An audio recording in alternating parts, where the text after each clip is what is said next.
Jeg hedder Peter Schøtz, og jeg er rektor på Køge Gymnasium. I hele mit liv har jeg arbejdet med uddannelse og undervisning. Jeg har været rundt omkring. Jeg har også tidligere været gymnasielærer og har undervist andre steder. Køge Gymnasium er et sted med stolthed. Vi er stolte af, at vi holder sammen.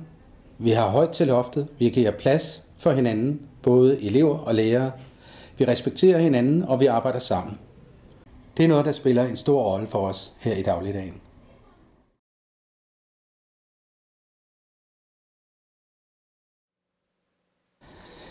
Det at være rektor er mange ting.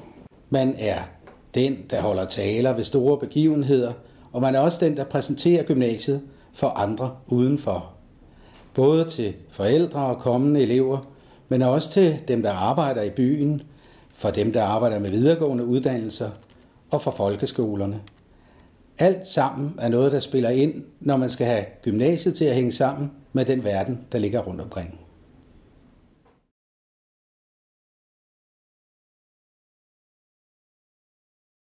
Køge Gymnasium ligger jo i Køge, og det betyder meget for Køge, at der ligger et gymnasium her.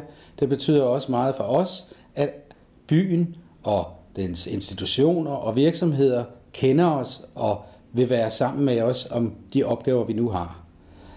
Vi samarbejder med museet, med musikskolen, men også med virksomheder rundt omkring, som laver spændende ting inden for bioteknologi eller kemi eller andre emner, som vi kan bruge i vores undervisning, og hvor virksomhederne kan få lejlighed til at præsentere sig selv for eleverne.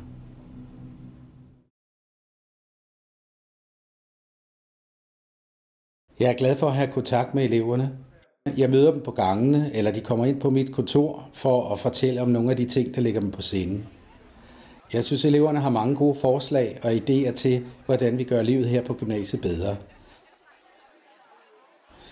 På Køge Gymnasium arbejder vi på at udvikle undervisningen. Undervisning er hele tiden et område, der skal udvikles.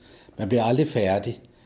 Man laver ikke en opskrift på god undervisning, som kan holde i al fremtid. Undervisning foregår og udvikles i et samspil mellem de elever og de lærere, der er på skolen. Det er det væsentligste. Men der er også en udvikling af de fysiske rammer. Vi bygger ud, vi bygger idrætshal, nye rum til billedkunst og musik, og vi skal være her og have god plads alle sammen, og det kræver, at der kommer nogle ombygninger.